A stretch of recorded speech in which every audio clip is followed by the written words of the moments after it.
EGS నిధులతో 1,50,00,000 EGS నిధులు, భీమారం మండలంలో 2,29,00,000 ఈజీఎస్ నిధులతో వాళ్ళ అభివృద్ది కార్యక్రమాలు, రోడ్స్, దాంతోపాటు ప్రధానమంత్రి గ్రామీణ సడక్ యోజన కింద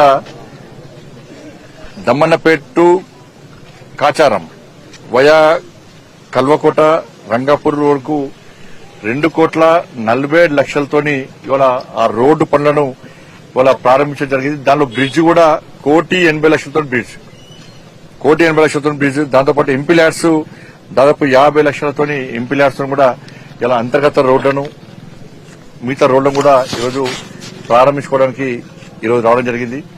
ఇలా కేంద్ర ప్రభుత్వం ఇలా కరీంనగర్ పార్లమెంట్ నియోజకవర్గంలో ఈజీఎస్ సంబంధించి మాక్సిమం అన్ని గ్రామ పంచాయతీలకు కూడా ఈజీఎస్ ద్వారా అనేక ప్రాంతాల్లో రోడ్లను వేసే ప్రయత్నం చేసినాం. నేను పార్లమెంట్ సభ్యునిగా గెలిచిన తర్వాత ఇలా సిఆర్ఎఫ్ సంబంధించి ఈ నియోజకవర్గం కూడా దాదాపు 2 రోడ్లను వేయడం జరిగింది. 219 కోట్లతో సిఆర్ఎఫ్ నిధులు రోడ్లు వేయించారు.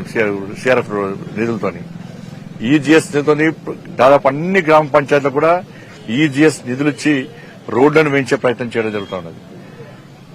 కరీంనగర్ జగిత్యాల్ నేషనల్ హైవేకు 2,146 కోట్లతో ఆల్రెడీ పనులు ప్రారంభమైనాయి. కరీంనగర్ జగిత్యాల్ 2,156 కోట్లతో ఇవాళ టెండర్ ప్రాసెస్ కు అతి త్వరలో టెండర్ ప్రాసెస్ కూడా స్టార్ట్ చేయబోతున్నాం. కరీంనగర్ రైల్వే స్టేషన్ కు 51 కోట్లతో అభివృద్ది చేసినాం. కరీంనగర్ ఆర్ఓబికి 154 కోట్లు. ఈ ఈజీఎస్ నిధులను కూడా దాదాపు 650 కోట్లతో కూడా అభివృద్ది చేసే ప్రయత్నం చేస్తున్నాం. నేను పార్లమెంటు సభ్యునిగా గెలిచిన తర్వాత దాదాపు 20,000 కోట్ల రూపాయల నిధులను ఈ కరీంనగర్ పార్లమెంటు నియోజకవర్గానికి తీసుకోవడం జరిగింది. కాబట్టి రాబోయే రోజుల్లో కూడా ఇంకా నిధులు తీసుకొచ్చి వాళ్ళ పీఎంసీ స్కూల్స్ కూడా చాలా లాభం. పీఎంసీ స్కూల్ అంటే ఒక్కొక్క పాఠశాలకు 20 లక్షల నుంచి ఇంకా 2 కోట్ల వరకు కూడా నిధులు ఇస్తుంది. కేంద్ర ప్రభుత్వం డైరెక్ట్ నిధులు ఇస్తుంది. ఇట్లా అనేక రకాల అభివృద్ది చేసే ప్రయత్నం చేస్తున్నాం. తప్పకుండా రాజకీయాల గురించి ఎక్కడ మాట్లాడకుండా, రాజకీయాల తావు లేకుండా అభివృద్ది కార్యక్రమంలో అందరం కలిసిమెలిసి ముందుకు పోయే ప్రయత్నం చేస్తున్నాం. నిన్న హుజాబాద్ లో కూడా స్థానిక శాసనసభ్యులు కౌశిక్ రెడ్డి గారితో కలిసి అభివృద్ది కార్యక్రమం ప్రారంభించినాం. మన చొప్పదండ్రి నియోజకవర్గంలో కూడా గౌరవ ఎమ్మెల్యే సత్యం గారితో కూడా అభివృద్ది పనులు ప్రారంభోత్సవం చేసినాం. గతంలో కవంపల్లి సత్యనారాయణ గారితో కూడా మనకోట ఎమ్మెల్యేతో కూడా అభివృద్ది పనులు ప్రారంభించే ప్రయత్నం చేసినాం. పున్నం ప్రభాకర్ గారు నేను కూడా అభివృద్ది పనులు ప్రారంభించే మన వర్షం కారణంగా అవి వాయిదా వేయడం జరిగింది. కానీ ఎక్కడ పోయినా కూడా రాజకీయాలతో సంబంధం లేకుండా, రాజకీయాలకు తావేయకుండా ఇలా కరీంనగర్ పార్లమెంటును అందరం కలిసిమెలిసి అభివృద్ది చేసే ప్రయత్నం చేస్తా ఉన్నాం.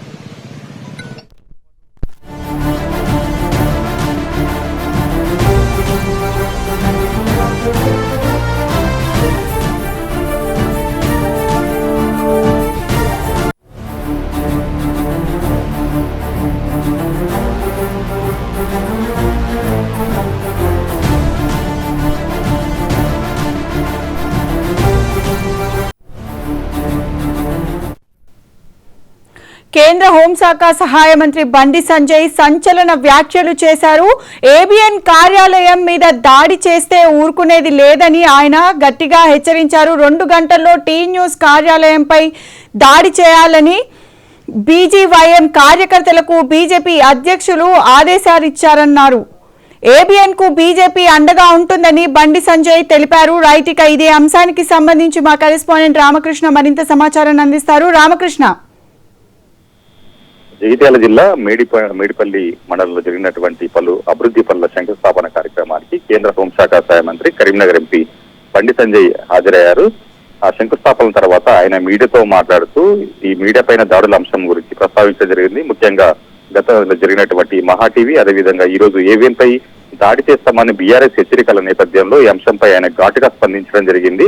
ఏదైతే గతంలో మహా టీవీ పైన దాడి జరిగినప్పుడు కూడా మొదటగా స్పందించిన పార్టీ బీజేపీ పార్టీ అని, తాము దాడి జరగగానే యజమాన్యం అదేవిధంగా జర్నలిస్టులతో కూడా మాట్లాడము, తాము అండగా ఉంటామని చెప్పేసి కూడా భరోసా కల్పించామని కూడా ఆయన చెప్పడం జరిగింది. మరోవైపు ఈ రోజు బీఆర్ఎస్ కార్యకర్తలు, నేతలు ఏబిఎన్ పైన దాడి చేస్తున్నటువంటి అంశాన్ని కూడా ప్రస్తావిస్తూ ఎట్టి పరిస్థితుల్లో ఒకవేళ కనుక మీడియా పైన దాడులు చేస్తే కనుక ఏబిఎన్ ఏదైతే బీజేపీ కార్యకర్తలు అదేవిధంగా నేతలు కూడా అండగా ఉంటారు, ఏదైతే ఈ గతంలో కూడా నక్సల్స్తో పోరాడినటువంటి చరిత్ర బీజేపీ నేతలకు ఉంది, తమకుంది. కాబట్టి ఇలాంటి తెలంగాణ అంశం కూడా పోరాడినటువంటి చరిత్ర తమకుంది. ఒకవేళ గనక ఇలాంటి ప్రస్తావన వచ్చి ఇలాంటి దాడులు కనుక జరిగితే గనక బీజేపీ ముందుంటుంది.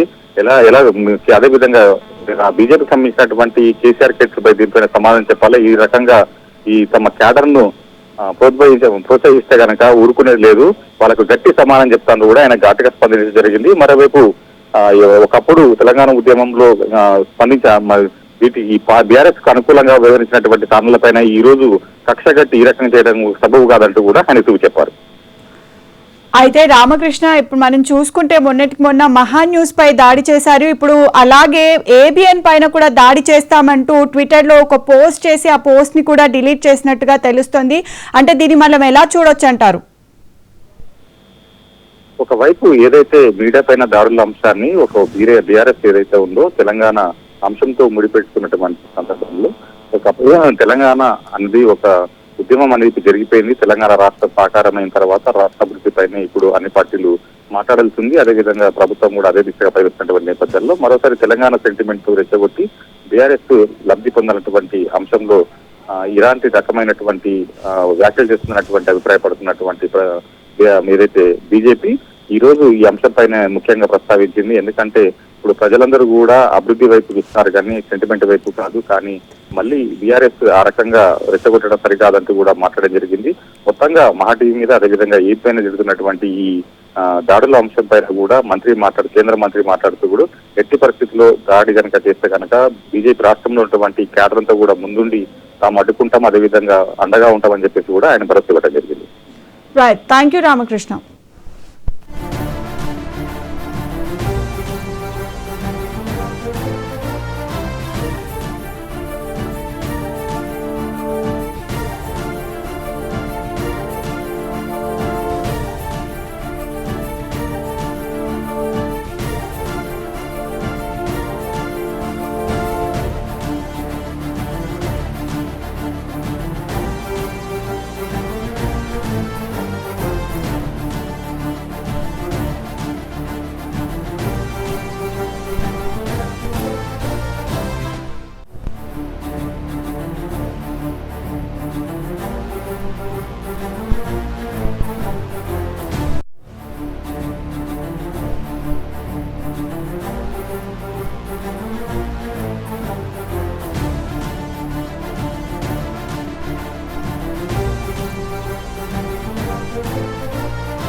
కేంద్ర హోంశాఖ సహాయ మంత్రి బండి సంజయ్ మీడియా సంస్థలపై దాడుల విషయంలో తీవ్ర హెచ్చరికలు చేశారు.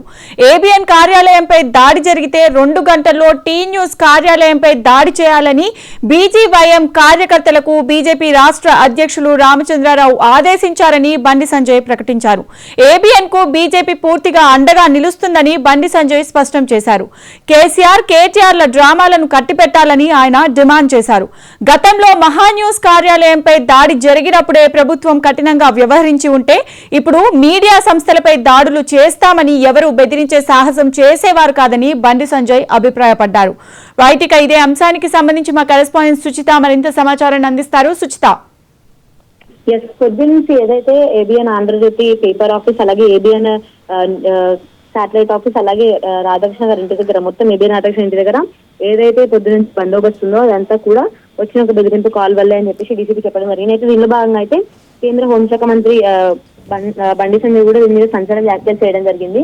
ఏదైతే మహాన్యూస్ ఆఫీస్ మీద దాడి జరిగిందో అది జరిగినప్పుడే కొంచెం గట్టిగా బెదిరిస్తుంటే ఇప్పటికీ అసలు ఇంకొకసారి బెదిరింపు ఫోన్లోనే వచ్చేది కూడా కావాలి, ఇలాంటివి ఇంకొకసారి జరిగే అవకాశం కూడా ఉండదని చెప్పారు.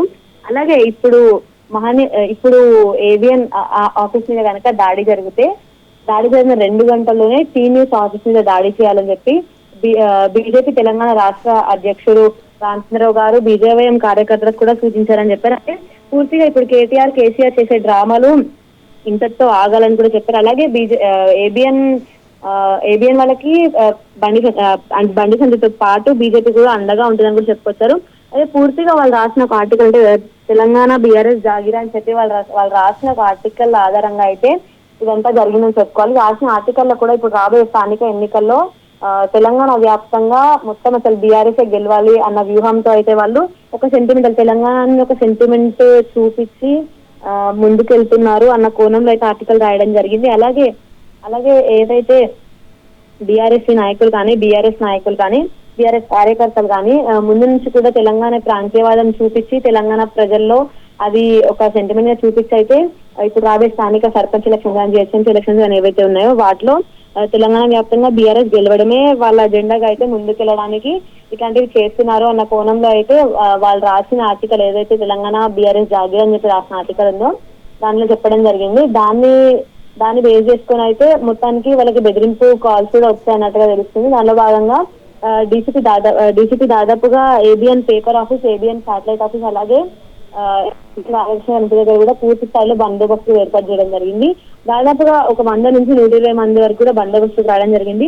అంటే ఇప్పటికైతే ఎటువంటి దాడి జరగలేదు. కాకపోతే దీనికి సంబంధించి కేంద్ర మంత్రి బండి సంజయ్ కూడా సంచలన వ్యాఖ్యలు చేశారు. అలాగే బీజేపీతో పాటు ఆయన కూడా ఏబిఎన్ కి అండగా ఉంటామని, ఇట్లాంటివి ఇంకొకటి ఏదైతే మన మహాన్యూస్ మీద జరిగిందో దాడి అప్పుడే కనుక ప్రభుత్వం కోసం కఠినంగా వ్యవహరిస్తే ఈ రోజు ఇట్లాంటి పరిస్థితి వచ్చేది కాదు, ఇట్లాంటి ఈ బెదిరింపు ఫోన్స్ కూడా వచ్చేది కాదు అన్నట్టుగా అయితే ఆయన మాట్లాడారు. అయితే సుచిత, గతంలో కూడా మహాన్యూస్ కార్యాలయంపై దాడి జరిగినప్పుడే ప్రభుత్వం కఠినంగా వ్యవహరించి ఉంటే ఇప్పుడు మీడియా సంస్థలపై దాడి చేస్తామని ఎవరు బెదిరించేవారు కాదని కూడా, అంటే బెదిరించే సాహసం చేసేవారు కాదని కూడా బండి సంజయ్ వ్యాఖ్యలు అయితే చేసినట్టు తెలుస్తుంది.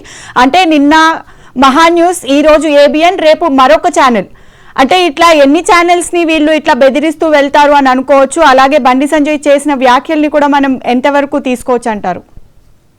తప్పకుండా, ఎందుకంటే అతి పెద్ద ప్రజాస్వామ్య దేశంలో అయితే మన దేశాన్ని చెప్పుకుంటాం. అట్లాంటప్పుడు అంటే ఏదన్నా ప్రశ్నించే హక్కు తప్పకుండా మీడియాకు ఉంటుంది. అదే కోణంలో అయితే మనం కూడా ఫోన్ టైపింగ్ విషయంలో ప్రశ్నించేందుకే మన అంతగా దాడి జరిగింది. అలాగే వాళ్ళు కూడా ఇప్పుడు అంటే ఒక ప్రాంతీయవాదాన్ని అడ్డు పెట్టుకొని ప్రజల దగ్గర సెంటిమెంట్ పంపించి స్థానిక ఎలక్షన్స్ లో కానీ ఇప్పుడు రాబోయే స్థానిక ఎలక్షన్స్ ఏవైతే ఉన్నాయో వాటిలో కూడా తెలంగాణ వ్యాప్తంగా బీఆర్ఎస్ గెలవాలని, అలాగే కేటీఆర్ ని సీఎం చేయాలి అన్న కోణంలో అయితే వాళ్ళు చేస్తున్నారు అని చెప్పి రాసిన కూడా వాళ్ళకి బెదిరింపు కాల్స్ అనేవి వచ్చాయని చెప్పుకోవచ్చు. అలాగే మొన్న మహాన్యూస్ రేపు ఇంకొకరు ప్రశ్నిస్తే వాళ్ళకు కూడా బెదిరింపు ఫోన్లు, అలాగే ఈ దాడులు కూడా ఖచ్చితంగా వాళ్ళు చేస్తామన్నంతగా తెగింపుగా ఉన్నారు వాళ్ళు. బండి సంజయ్ అయితే మొత్తానికి ఆ రోజు ఇంత కఠినంగా ప్రవర్తించుంటే ప్రభుత్వం ఈ రోజు పరిస్థితి వచ్చేది కాదు కదా అన్న కోణంలో అయితే మాట్లాడారు. Right, thank you Suchitha.